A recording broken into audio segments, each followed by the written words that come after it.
ॐ श्री गणेशाय नमः।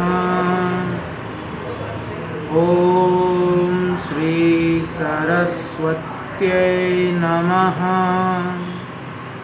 ॐ श्री गुरुपादुकाभ्यां नमः।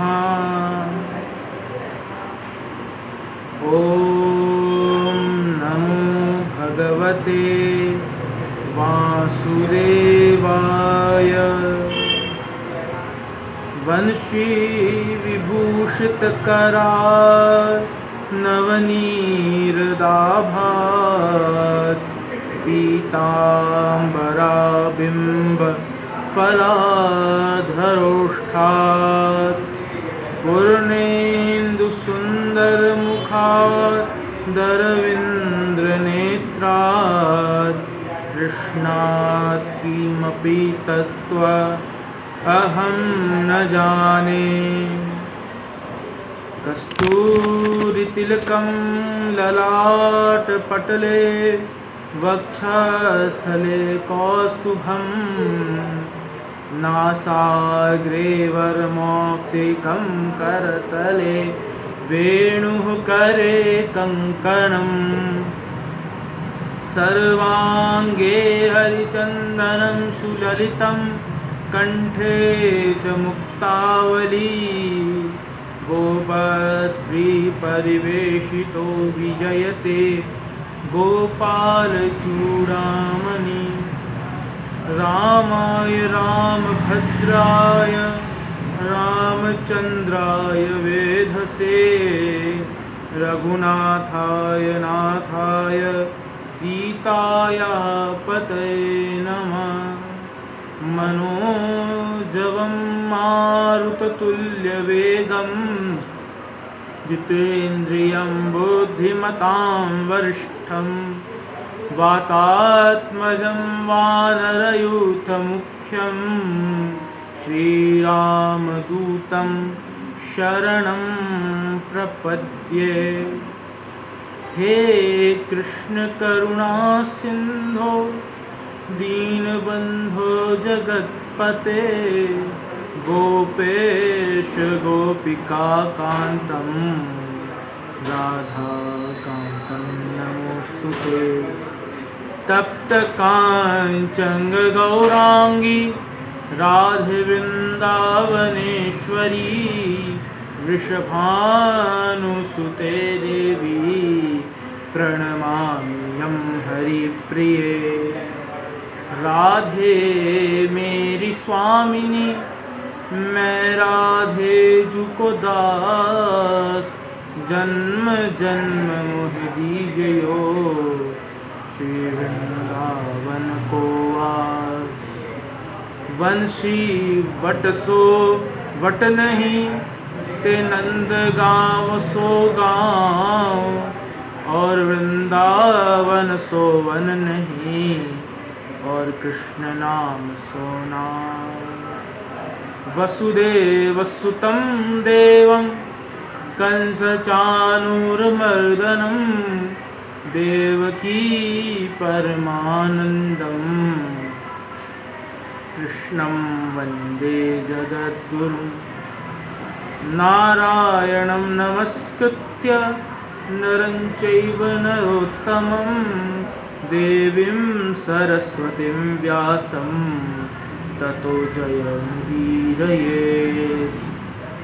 ॐ नमो भगवते वासुदेवाय।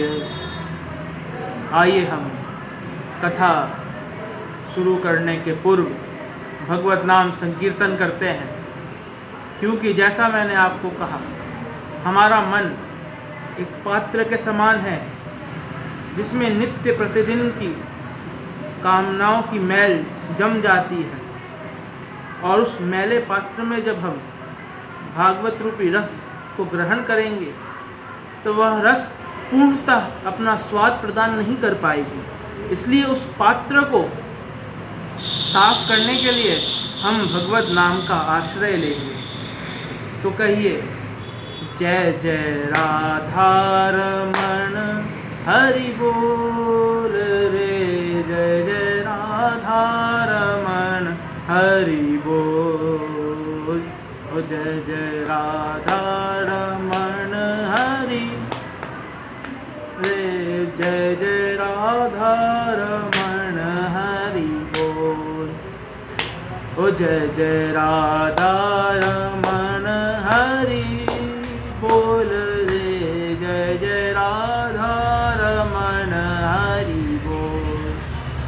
ओ जय जय राधारमण प्यारो राधारमण, जय जय राधारमण प्यारो राधारमण।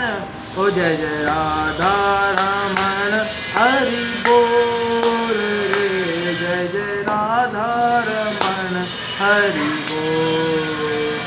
हरि बोल हरि बोल हरि बोल हरि बोल, हरि बोल हरि बोल हरि बोल हरि बोल। हम ना जाने क्या क्या चीज़ बोलते हैं, पर संत जन कहते हैं जय जय राधारमण हरि बोल रे, कुछ और मत बोल, हरि बोल, मुकुंद बोल, माधव बोल, जय जय राधारमण बोल। ओ जय जय राधारमण हरि बोल रे, जय जय राधारमण हरि बोल। ओ जय जय राधारमण हरि बोल रे, जय जय राधारमण हरि बोल। जय जय श्री राधे, जय जय श्री राधे, जय जय श्री राधे, निताई गौर हरि बोल।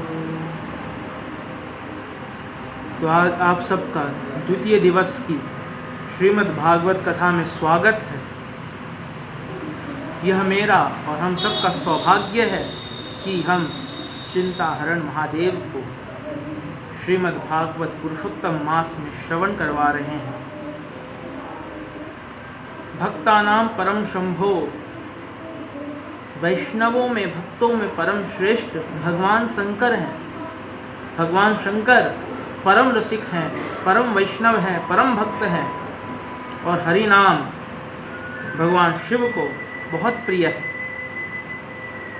शास्त्रों में वर्णन आया है कि शिव के भीतर राम, शिव को राम नाम बड़ा पसंद है और राम के भीतर शिव और भगवान राम को शिव नाम बड़ा पसंद है। यानी कि अगर आपको भगवान नारायण को प्रसन्न करना है तो आप भोलेनाथ की आराधना कीजिए, और आपको भोलेनाथ को प्रसन्न करना है तो नारायण का नाम लीजिए।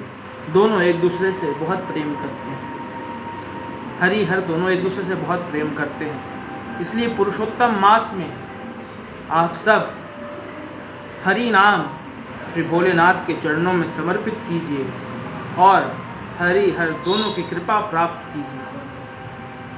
तो जैसा कि हमने पूर्व दिवस में श्रवण किया श्रीमद् भागवत का महात्म्य कि कैसे हम धर्म को पकड़ के चलें तो कीर्ति भी मिलती है और अंत में वैराग्य भी मिलता है। गोकर्ण से जाना कि अगर हम श्रीमद् भागवत की कथा सही विधि से श्रवण ना करें तो उसका फल प्राप्त नहीं होता।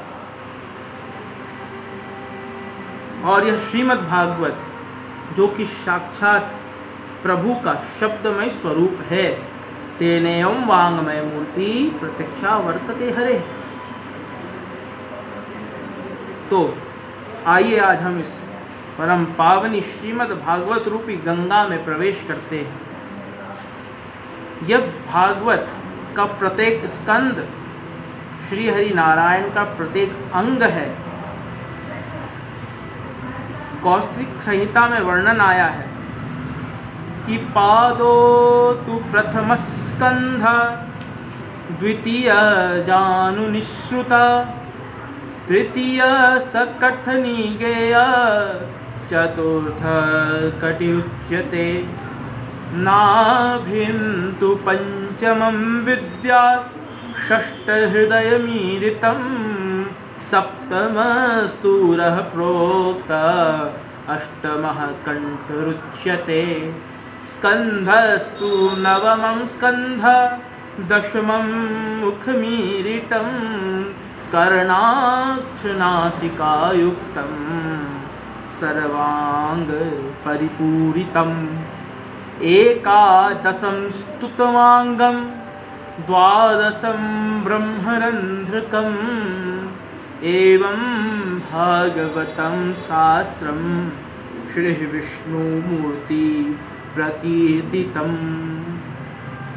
श्रीमद् भागवत का प्रत्येक स्कंद भगवान का प्रत्येक अंग है, इसलिए श्रीमद् भागवत के प्रत्येक शब्द का बड़ा महत्व है।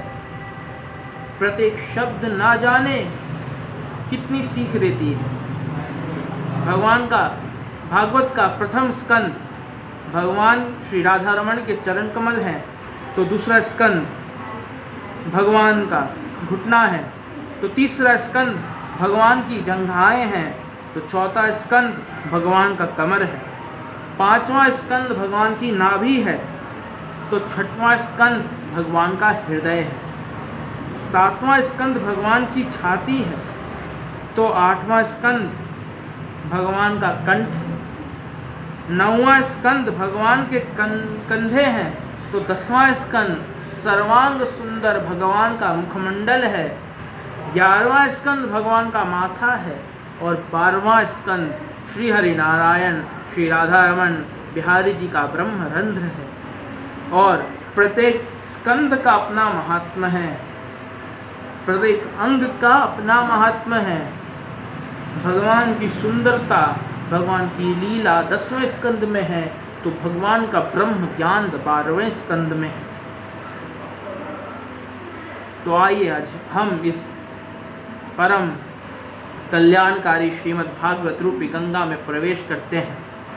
श्री वेद व्यास जी ने श्रीमद् भागवत के 3 मंगलाचरण किए। मानिए ये 3 मंगलाचरण बीज, वृक्ष और फल है। तो आइए सर्वप्रथम हम मंगलाचरण की स्तुति ग्रहण करते हैं और हृदय में श्री वृंदावन बिहारी लाल की मनोहर छवि का ध्यान करते हैं।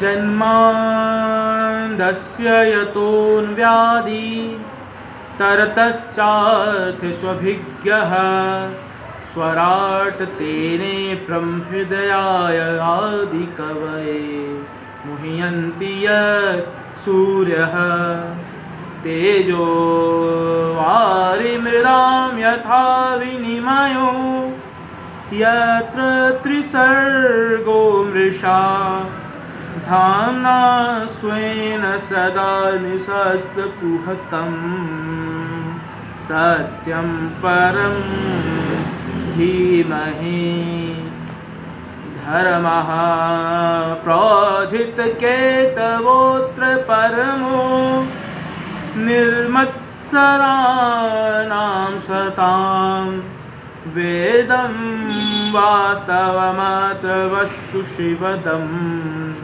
तापत्रयोन्मूलनम् श्रीमद् भागवते महामुनिकृते किं वा परेरीश्वर सद्यो हृदयवरुधयत् कृतिभिः शुश्रूषुभिः तत्क्षणात् निगम कल्पतरुगलितं फलं सुखमुखादमृतद्रव्यसंयुतं पीबतं भागवतं रसमाल्यं मुरहो रसिका भूरि भावुका। प्रथम मंगलाचरण बीज, दूसरा मंगलाचरण वृक्ष तथा तीसरा मंगलाचरण फल। यानी आप समझिए वह ब्रह्म का बीज स्वरूप का वर्णन पहला श्लोक, उस ब्रह्म का वृक्ष स्वरूप का वर्णन दूसरा श्लोक, और उस ब्रह्म का फल स्वरूप का वर्णन तीसरा श्लोक। तो पहला श्लोक जन्मांदस्य यानी बीज, यानी उस पर ब्रह्म के तत्व की स्तुति की गई है, जो रूप, आकार, गुण सबके परे है, वह बीज स्वरूप। कहा गया जन्मांधस्य, यानी जन्म आदि अस्य इति जन्मांधस्य, यानी जिस ब्रह्म से इस ब्रह्मांड की उत्पत्ति हुई, इस ब्रह्मांड का पालन हो रहा है और सही समय आने पे इस ब्रह्मांड का नाश भी हो जाए, वह वो परब्रह्म परमात्मा है। जन्मांधस्य यतः अर्थेषु अन्वयात्, जो सद स्वरूप सत्य रूप पदार्थों में विद्यमान रहता है और इतरतः और असत्य पदार्थों में अविद्यमान रहता है, जो सच काम में, अच्छे काम में और सत्यता में हमेशा आपके साथ रहता है, पर झूठे काम में, असत्यतापूर्ण काम में आपके साथ नहीं रहता, क्योंकि नारायण का स्वरूप सत्य नारायण है। आपने कभी झूठ नारायण की कथा नहीं सुनी, सत्य नारायण की कथा सुनी है। इसलिए जहाँ सत्य होगा, जहाँ सात्विकता होगी, वहीं भगवान का वास होगा।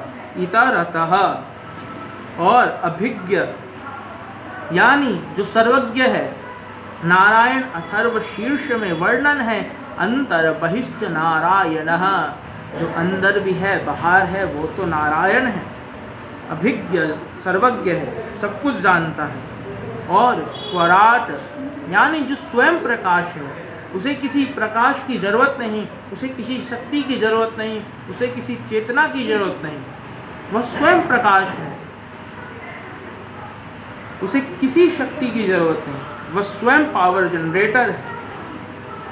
स्वराट तेने ब्रह्म हृदय आदि कवये मुह्यन्ति यत् सूर्यः, यानी जो वेद, जो शास्त्र, जो ब्रह्म ज्ञान बड़े बड़े ऋषियों को, मुनियों को, सिद्धों को भी भ्रमित कर देते हैं, वह उस ब्रह्म ने खाली संकल्प मात्र से ब्रह्मा को प्रदान कर दिया, आदि कवि ब्रह्मा को प्रदान कर दिया। फिर कहा गया धामना स्वयं सदा निस्तकुहकम, जो अपनी स्वयं प्रकाश ज्योति से माया और माया के बंधनों से मुक्त रहता है, क्योंकि वह जो ब्रह्म है, माया भी उसने ही बनाई है, तो वह उस माया के जाल में फंसता नहीं, जो माया से रहित रहता है। वह सत्य स्वरूप परमात्मा को सत्यम परम धीमहि हम प्रणाम करते हैं। वह एक सत्य स्वरूप परमात्मा ही है। यहाँ बीज का वर्णन है, यानी कोई रूप नहीं, कोई स्वरूप नहीं, कोई आकार नहीं, कोई गुण नहीं, जो बीज तत्व रूप में परमात्मा विद्यमान है इस जगत में, जो पहले भी था, जो अब भी है, जो बाद में भी रहेगा, वह बीज स्वरूप, वह सत्य स्वरूप, वह सत्य ही राम है। इसलिए कहा गया अंत में भी राम नाम सत्य है। मानव जीवन में अगर कुछ जानना है, कुछ चीज़ की खोज करनी है, तो सत्य की ही खोज करनी है।